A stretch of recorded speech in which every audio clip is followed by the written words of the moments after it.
Yeah, yeah. See, a dream ain't nothing but a dream if you don't set goals. Now let's talk about 20, because I think 20 is pretty good too, because this is pandemic. You know what I'm Yeah. saying? This is FaceScan. This is the Ticino reign. Like, this is so much going on here. This is where Aiden got his big blow up. His start. You know what I mean? Yeah. You know what I mean? So let's talk about 20. And first, let's talk about this. So you had your face scanned, right? In 20. Yeah. So let's talk about that part. 2K definitely had hit you up for the face scan. You went to community day in 420, right? Yes. So you went to community day for 20. That's the one where it had like you and Annoying, Red City, all y'all Duke. was there, right? Correct? Yeah. Duke, yeah, all that.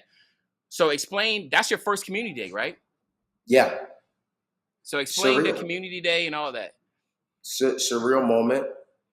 Meeting all, the YouTubers in person for the first time, seeing, the devs, all of it was truly surreal, because like, I don't know, I always wanted to have that like early access type of feel, like that luxury of playing early. So like, I remember I got to the glass door and it's like 2K20 logo on the outside. Like, I remember I was like, yo, this is like, I'm 20 or I'm 19, turning 20.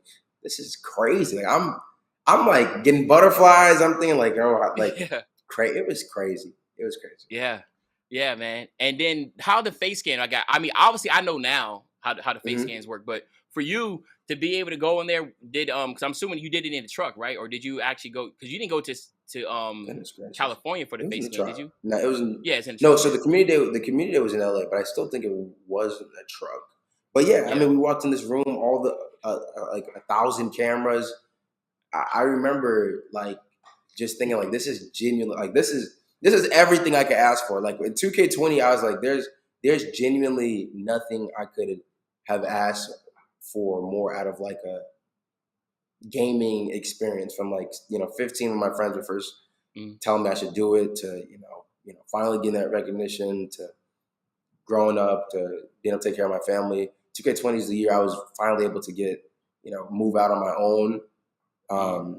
Like to get scanned in the game. Like there's nothing I could have honestly asked for more than 2K. So that's why even when I get irritated or upset or angry with 2K, I honestly got genuinely nothing but love for it. Like that's why I play like no matter what. I got a lot of love for the game. Like I mean, I haven't played 2K particularly in a long time, but I got this right here still.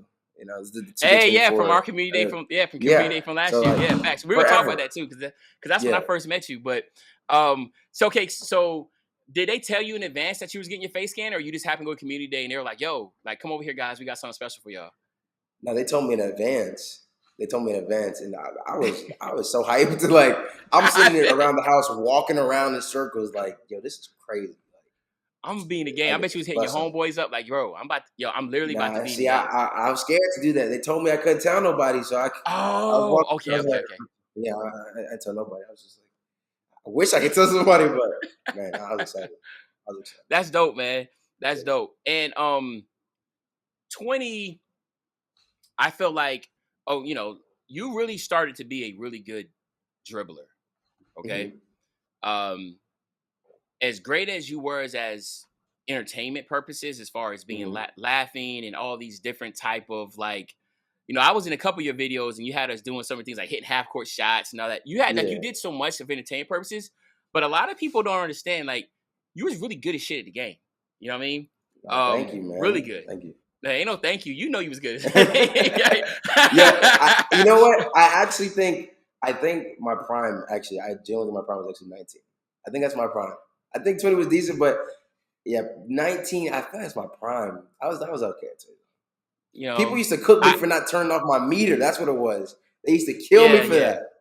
You one of the few, man. You one of the few OGs with the meter. I know Chamama does it too. Chamama, he still has his meter on, right? I remember actually the video we did with me, you, and Flow Jerk, we did a video, and I remember we was playing, and you was like, oh dang, my meter's off. We was like, what?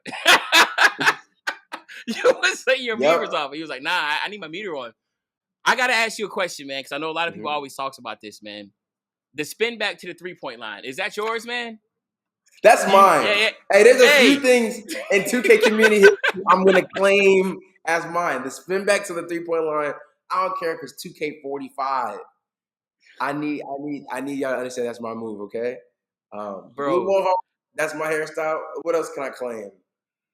I don't know what else I can claim, but yeah, the spin back that's my move. How'd you figure that to spin back to the 3-point line? How'd you figure that out? So that's a 2K16 move, but it was, even though 2K16 had great moves, the little spin back was garbage. It just was like something you would do like last second to try to get open. 17, it was decent. 18, it was getting better, and then 19, it was the same move, but it just worked way better. Like you would literally go from the paint to the 3-point line like that. So I had already had that move in my bag, but it just got better progressively. So yeah. And it's been a debate, man, because I'm really tight with LaMonster. LaMonster, he does that shit all the time. And I remember No. He don't think it's his move, but I always joke on him about it. And I'm just like, yo, like back then, I was like, okay, doing the Davis spin back, because I'll call it Davis spin back. See, no, that's real. That's real. Hey, LaMonster's a GOAT though. Like LaMonster got a lot of moves, a lot of builds locked in under his name, man. Like, man, mine is absolutely disgusting. Yeah, 100%. But I know, like, you, LaMonster, Hank the Tank, Cole the Man, Steezo, ball crackhead, you know what I'm saying? Damn, y'all were like absolute dribble gods. Like, y'all were a really elite fraternity in 19. Even in 20, 20 was still good with 6. I mean, they had to make that nerf that explosive big standing behind the back where people were going left to right with the crazy behind the back. But y'all were really, really great dribblers, man. Like, you really took pride in that. You know what I mean? All y'all were really good at it. And again, I guess you was a point guard growing up. You was guard, but you always stuck with guard. Why? I just think as a creator, it was the most entertaining, and then I also think it's just a fun position to play. I like dribbling because that always felt like the most fun skill gap to me. The being center and rebounding was another one, but I never was like really good at it. So like that was the most fun skill gap to me. But it's crazy though, because especially in like some of the like best 2Ks. Like lockdown, that's its own like bag, like its own like fire skill gap. Like if you get a tough lockdown in certain 2Ks, like yo, you're tough. Like rebounding, especially in 15, like man. So that just was the skill gap that I wanted to get in my bag with the most. I liked it the most. Yeah, don't you love it when a plan come together? Good plans don't fail, nigga just fail in the plan. Keep a GM detail to the letter. It can rain whenever, cause the sun still shines.